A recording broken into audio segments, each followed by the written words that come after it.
Okay, let's read. Thank you, Yasmin. I'll read from there. For long after the individual has become partially free, a moral organism capable of conscious growth, aware of an inward life, eager for spiritual progress, society continues to be external in its methods, a material and economic organism, mechanical, more intent upon status and self preservation than on growth and self perfection. The greatest present triumph of the thinking and progressive individual over the instinctive and static society has been the power he has acquired by his thought will to compel it to think also, to open itself to the idea of social justice and righteousness, communal sympathy and mutual compassion, to feel after the rule of reason rather than blind custom as the test of its institution, and to look on the mental and moral assent of its individuals as at least one essential element in the validity of its laws. Ideally, at least, to consider light rather than force as its sanction, moral development, and not vengeance or restraint as the object even of its penal action, is becoming just possible to the communal mind. The greatest future triumph of the thinker will come when we can persuade the individual integer and the collective whole to rest the self life relation and its union and stability on a free and harmonious consent and self adaptation, and shape and govern the external by the internal truth rather than to constrain the inner spirit by the tyranny of the external form and structure. Okay, so he is now coming to the moral standard, the third standard. The first standard is ego and personal needs and desires. You have to satisfy them to grow. Okay, the growth of an individual depends upon experience, and you have to pay attention to yourself. So that's the first level. Second level, for social harmony and social order and discipline, society steps in social laws. Now he is coming to the third one. Okay, so, for long after the individual has become partially free, because if he becomes fully free, then law number 4 will apply. So he is talking only of the partially free. So you have got spiritual experience and you have come down again into the physical world, but you have lost that liberation. Okay, this is what happens normally until you stabilize yourself in the higher consciousness. For long after the individual has become partially free, a moral organism capable of conscious growth, aware of an inward life, eager for spiritual progress, society continues to be external in its methods. And that's exactly our present condition. We have society continues to be external. How to solve the problem of cruelty, how to solve the problem of illiteracy, we are going on thinking of physical means. A material and economic organization. We feel that all these problems can be solved very often by money. Okay, this is also what happens in society. Money will take care of it. Just get them to listen to ourselves by giving them money. Okay, this is the thing. But even development, see poverty, you remove poverty by building a house for them, ensuring that there is food. All these are material and economic organisms. In India, we recently in UP, all the poor people have been given houses. Okay, and so that at least improves their economic condition. Then in our schools, India was one of the first, I think, to introduce midday meals for children in government schools, and that was appreciated very much by all over the world, because India was a very, very badly malnourished country. All children had malnourishment. But the idea of giving a free midday meal to children was very much appreciated all over. So that also is an economic organization. Mechanical, okay, but more intent upon status and self-preservation than on growth and self-perfection. So we are thinking only of improving things, but it is still the same standards remain. The greatest present triumph of the thinking and progressive individual over the instinctive and static society. Static society because customs are blindly followed without thought. Okay, so this is also what happened, and that always happens when a new idea is introduced.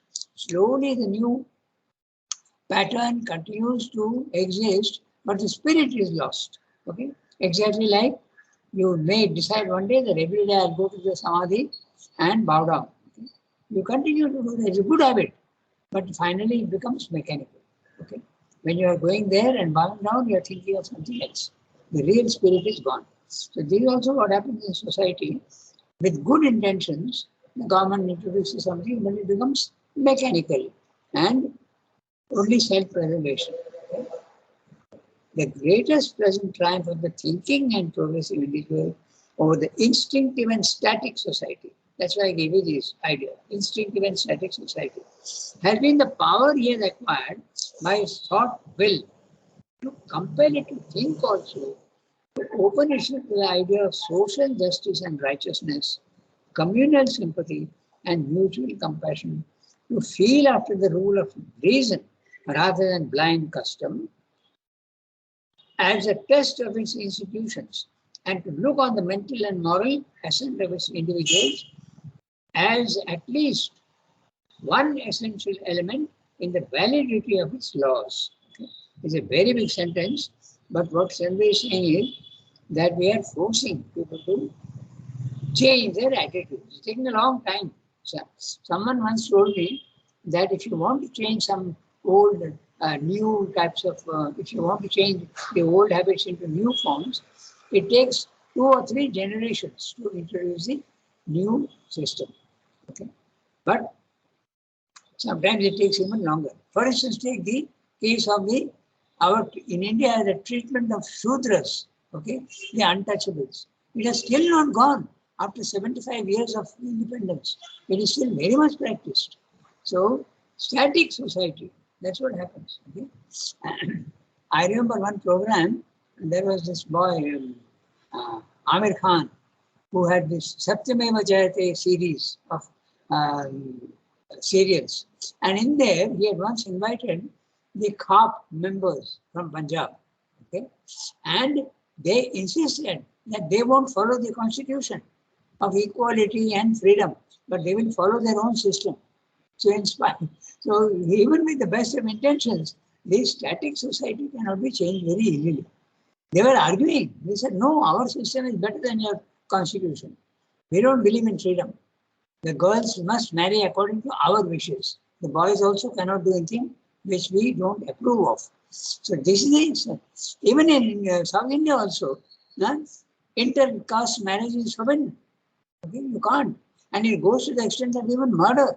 Even today. Yes, a couple of days ago there was a case, a murder case.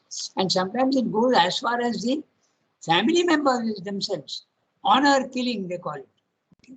So the idea of freedom, the idea of your own choice, all those things don't count. So these are better ideas, but it still doesn't count. This is what Sandhu is saying. At least you are thinking about them. Okay? They are thinking about them and trying to change. Open the idea of social justice and righteousness. Social justice and righteousness is certainly not the way we practice caste system in India. Okay? Nor the village administrations. We don't. Okay. Communal sympathy and mutual compassion. To feel after the rule of reason rather than blind custom as a test of its institutions, and to look upon the mental and moral ascent of the individuals as at least one essential element in the validity of its laws. So even when you pass laws saying everybody has the right to education, for instance, in the Muslim community, they don't believe in that. The women have their places in the kitchen and nowhere else. They don't agree. So they force the women to wear the hijab and cover their whole body with black cloth. Okay, so these are all impositions and restrictions which are not at all reasonable nor are they based on justice and righteousness. Okay, so that's what Sangha is saying. Takes a long time. But at least some amount of forcing the individuals to think along these new lines is there. That's what it is. It's a time before morality is fully established, but it's trying to be established. The third law. Okay. Ideally, at least, to consider light rather than force as a sanction. Moral development and not vengeance or restraint as the object even of its penal action is becoming just possible to the communal mind. This is the problem which is still very much there. And when we read this, I ask the children, what do you think? A murderer, okay, or a rapist, that is more common, okay? So, should he be put to death, which is the penal action, okay, vengeance and penal action, or should we use the idea of compassion, okay? So, what should be done? Most of the children insist, okay, when I was in teaching in knowledge, what do you think should be done? They no, the rapist should be killed. He should be hanged because he is a threat to society. But the other idea is there also that criminals are to be treated with compassion. They should be taught the right way. Okay? And that's the reason why in Europe the capital punishment has been banned. So there it is effective, but here in India and America, the two biggest democracies in the world, capital punishment is still very much there. In America, it's even worse, very, very bad, because the criminals are treated very badly in the jails. In India, the change is beginning to come, and the judiciary nowadays, they give the death punishment very, very rarely. Okay? So things are changing. That's what Sindhu is saying. It's just beginning to change. Ideally, at least, to consider light rather than force as a sanction.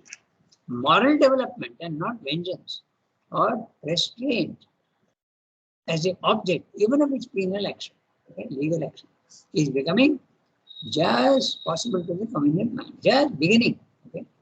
Still, the old customs are continuing to exist, which are contrary to reason and to universal justice. Okay. All these things are not at all there.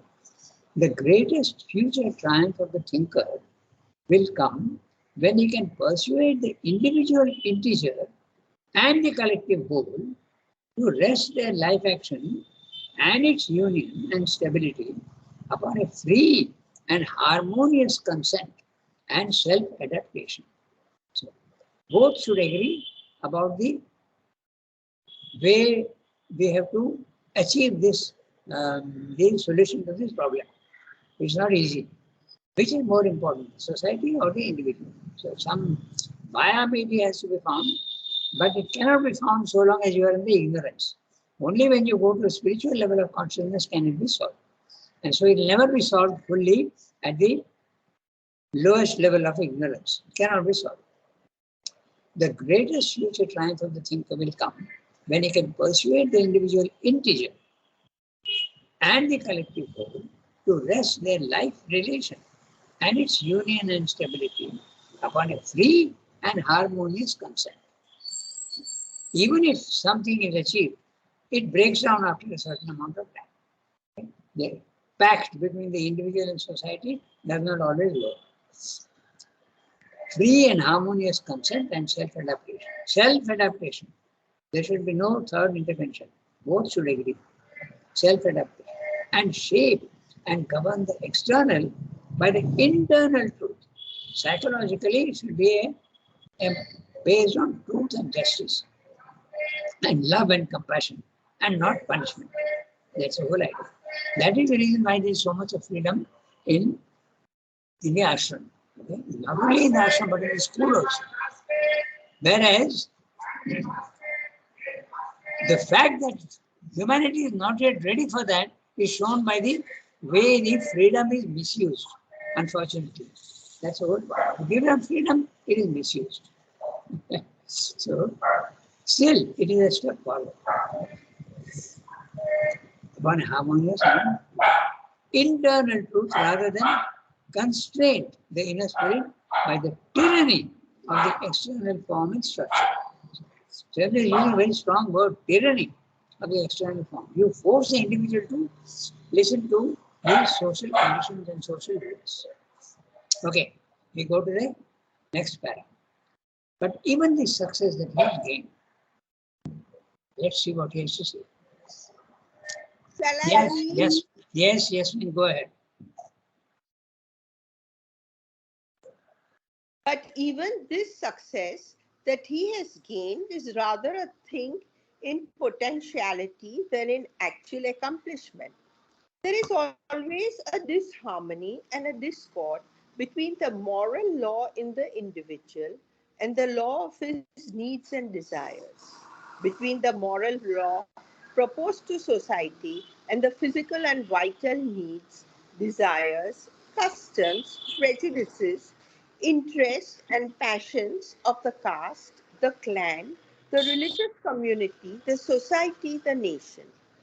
The moralist erects in vain his absolute ethical standard and calls upon all to be faithful to it without regard to consequences. To him, the needs and desires of the individual are invalid if they are in conflict with the moral law, and the social law has no claims upon him if it is opposed to his sense of right and denied by his conscience. This is his absolute solution for the individual, that he shall cherish no desire and claims that are not consistent with love, truth, and justice. He demands from the community or nation that it shall hold all things cheap, even its safety and its most pressing interest, in comparison with truth, justice, humanity, and the highest good of the people. The peoples. So, this is what he's saying, that morality is certainly better than simply social law. Social law is external. Morality is psychologically superior because we are thinking of what is right and what is wrong. So, but does it work? He's saying it doesn't work much. Okay? Because human nature is very complex. It's not that simple. So, I'm reading each sentence. But even this success, which success? The success to force human beings to think according to reason and justice, universal justice and universal compassion, rather than punishment by laws. Okay? In fact, it goes, in India at least we have reasonable laws, but in Islam, if you are a thief, your hand is cut off. If you are a, if you have gone outside the laws of marriage, you are stoned to death. So just imagine, they are still at that level. But it has become slightly better. You don't cut anybody's hand, but you put them in jail, okay? Or give them a punishment. So that's what Swami is saying. Even this success, okay, is potential rather than accomplished. Actually, it is not yet fully enforced. Hardly can we say that universal justice exists. Hardly can we say that everybody is treated with compassion and love instead of punishment. We can't say that. Yes. In fact, in the ashram, punishment is not even there. Okay? There is no punishment. When you do something wrong, you just explain the thing. But there is no punishment. Very rarely, I can't think of anybody being thrown out of the school because of wrong actions. They are explaining things. So it's an attempt. But as I said, mankind is not yet ready for that because this is misinterpreted. Compassion is misinterpreted as weakness. That's the whole point. And lack of discipline and order. Even the success is more potential than actual. There is always a disharmony and a discord between the moral law in the individual and the law of his needs and desires, between the moral law proposed to society and the physical and vital needs, desires, customs, prejudices, interests, and passions of the caste, clan, religious community, the society, the nation. So he has shown you the various degrees of the collectivity. There is a caste, there is a clan, the religious community is very much there. Okay? Very much. Oh, he belongs to us. Okay? I remember once I was going on the East Coast Road to Marathon, which is about 30 kilometers away on a cycle. And I got a puncture settled. And it was in an area where Muslims were there. And that I had that particular day I had a little beard, okay? And all the Muslims of that area, they came, okay, and told us, oh, we have to help him because he is our community. Fortunately, they helped me and my puncture got repaired and I could continue my journey. But they helped me because I was part of their community. So this thinking is still very much there. Okay? Even in the Christians, okay, it is very much there. So it's there everybody, but less and more, that's all. The moralist erects in vain, hardly successful. The moralist erects in vain his absolute ethical standard and calls upon all to be faithful to it without regard to consequences. Okay? You have to be just. You have to punish the wrong. You have to do all these things. You cannot tell a lie. You cannot kill somebody else. Okay? All sorts of rules and regulations. And sometimes the consequences are very disastrous.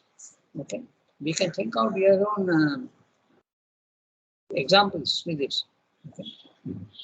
For instance, if someone is, I remember once in Delhi, about 20-25 years ago, there was a so-called religious guru, okay, who was a fraud. I don't remember the name now, but he was a fraud. Okay, he used to. He had huge following, and when he was arrested, there were riots in Delhi. 20,000 came from all the villages and all that, and there were riots in Delhi. I don't remember, unfortunately, I don't remember the name of that fellow, but this is what happened. So you are doing your social duty by arresting the man, but the consequences are disastrous, okay? Even worse. So this is what Shendra is saying, that the moralist always says, you must follow the rules that I am telling you. No lies, no this thing, no that thing, all. You must absolutely follow this. But there are consequences. You have to think of the consequences also. To him, the needs and desires of the individual are invalid. Who is the him? The moralist. To him, no individual has a right to fulfill his desires if they infringe upon other people's freedoms. Okay? So the needs and desires of the individual are invalid if they are in conflict with the moral law. And the social law has no claims upon him if it is opposed to his sense of right and denied by his conscience. The problem is the sense of right is often wrong. That's the whole idea. Okay? Even today, the people say that the women, their sense of right is they should hide their face and they should not wear skimpy clothes. That's a sense of right. Okay? So you impose it on others and denied by his conscience. This is his absolute solution, the moralist. This is his absolute solution for the individual, that he shall cherish no desires and claims that are not consistent with love, truth, and justice. Sounds very good, but it's not always. You can think out examples where this is not always the right thing. Okay?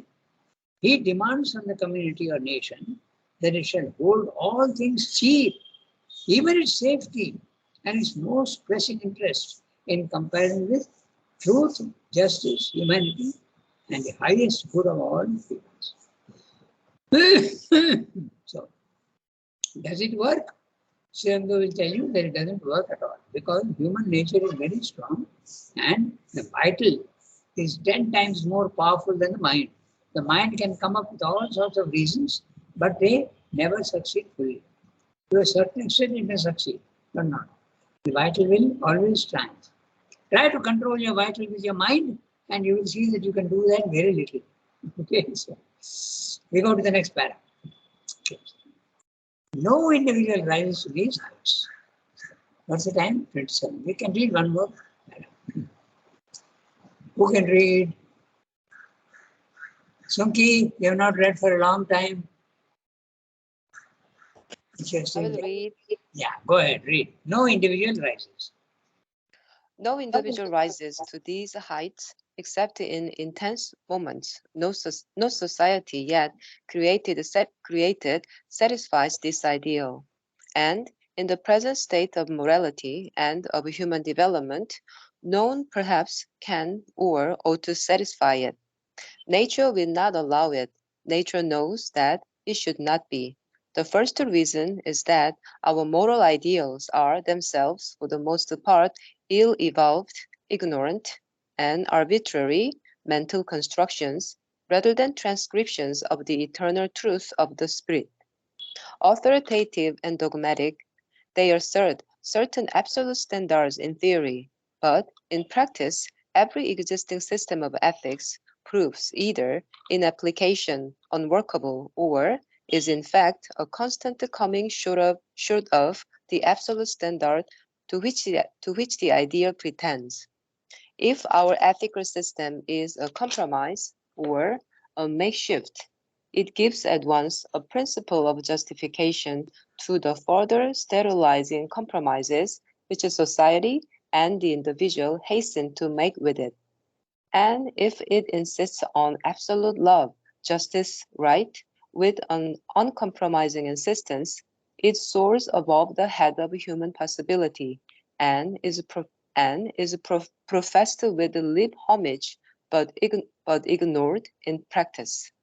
Even it is found that it ignores other elements in humanity, which equally insists on survival, but refuse to come within the moral formula. For just as the individual law of desire contains within it invaluable elements of the infinite whole, which have to be protected against the tyranny of the absorbing social idea, the innate impulses to both of individual and of collective man contain in them invaluable elements which escape the limits of any ethical formula, yet discovered and are yet necessary to the fullness and harmony of an eventual divine protection. This is a very interesting para. Perfection, sorry. Very interesting para and very deep. You have to think about what he's saying, so we'll look at it. We have got time. We have got 10 minutes. We'll just go through it. Moreover, first of all, he has told us that moral laws nobody is following. Even if they agree to it, by lip service they are paying, but they will never follow. Okay, not everybody, but very rarely are they followed. You are told not to steal, but you will continue to steal. You are told not to tell lies, but you will continue to tell lies. Okay.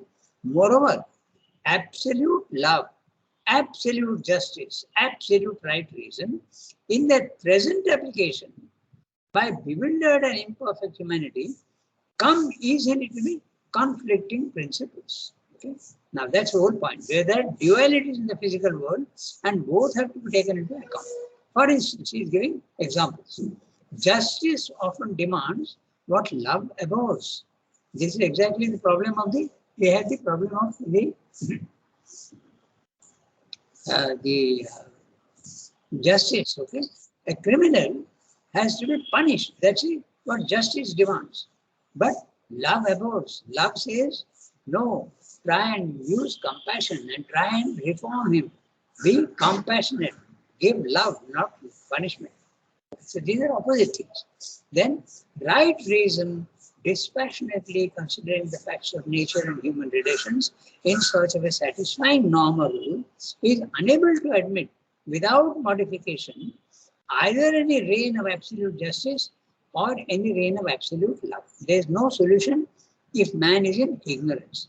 I'll give you 2 or 3 other examples also of how they are conflicting principles, and therefore you have no solution at all to the problem of in the problem of harmony in the physical world. Take, for instance, discipline and freedom. It's well known that freedom is a very important principle. You must be able to, if freedom is not there, the individual can never demand himself. Not only that, even at the social level, okay, freedom is very important. That's why the democracy is so much appreciated, not the authoritative dictatorships. So freedom is necessary. But what about discipline? They are opposites. Okay? If you use too much of your freedom, you may be breaking the laws, and discipline is also necessary. So that's what Srimati is saying, that these absolute justice and absolute moral ideals don't take into account the subtleties of human life. Okay? They're too complex. You can't say you must do this, you must do that. You can't say that. A very simple example is that, okay, sometimes you have to tell a lie with a good intention to save somebody. Okay? So that was very possible. I'll just give you one example. Yes. Then, right reason, dispassionately considering facts of nature and human relations, in search of a satisfying norm or rule, is unable to admit, without modification, either any reign of absolute justice, it doesn't exist, absolute justice, nor any reign of absolute love. And in fact, man's absolute justice easily turns out to be, in practice, a sovereign injustice. This is what we have seen very, very often. Okay, that is the reason why in many countries they have removed the capital punishment. It's a well-known fact that a criminal is not a criminal and yet he is punished, okay, because of circumstantial evidence. So this is something that is justice can become injustice. Okay? This is the whole idea. A sovereign injustice.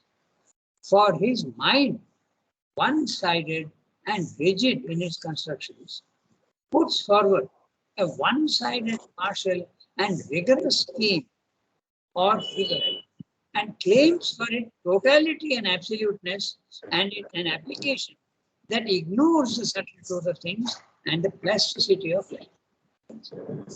I remember also one case I'll tell you how there was a gentleman in Bihar who said that he must control his sexual urges. So, but what happened was that he was going on failing every time. But he was very honest. And every time he failed, he sent a telegram to Sri Lanka. Okay? Now, after 10 times or 20 times, Sri Lanka could very well tell him, if justice had been there, you are not fit for yoga, you better stop. But never did that. He went on encouraging him. There's a whole stack of telegrams, okay, about 50 telegrams in the archives department. All these telegrams are from him, telling him, I have failed again. Please help me. Please help me. So it doesn't work. But you can't punish someone for that. You have to take subtler aspect because you are seeing that he is capable of changing himself. So you become compassionate. Okay. So this is what Srimati is saying. Okay. A rigorous scheme or figure and claims for totality and absoluteness in application that ignores the subtle truth of things, subtler truth of things and the plasticity of life. Life is too complex to be put into clear rules and regulations. You can't do that. All rules and regulations fail. There are always exceptions are there. All our standards turn into action, either waver, all our standards turned into action, either waver, hesitate on a flux of compromising or err by this partiality and unelastic structure. So you have to be you have to sometimes compromise. Humanity sways from one orientation to another. The race moves upon a zigzag path led by conflicting claims and on the whole works out instinctively what nature intends, but with much waste and suffering rather than either what it desires or what it holds to be right or what the highest light from above demands from its embodied spirit. The problem of these dualities is very complex and that cannot be solved by morality. So you have to go above morality. That's the whole idea. So today we stop here. And what he's saying is very interesting. He's saying that nature will not allow these absolute ideas to be practiced. Why? Because all our mental ideas are imperfect. However wonderful they may sound, okay, they are imperfect. Take for instance the truth. Your idea of truth is not at all correct, because even falsehood is a step towards truth, as Srindu says. Okay? Error is a handmaiden of truth. He said that so clearly earlier. He said it's because of mistakes and because of errors that you correct yourself.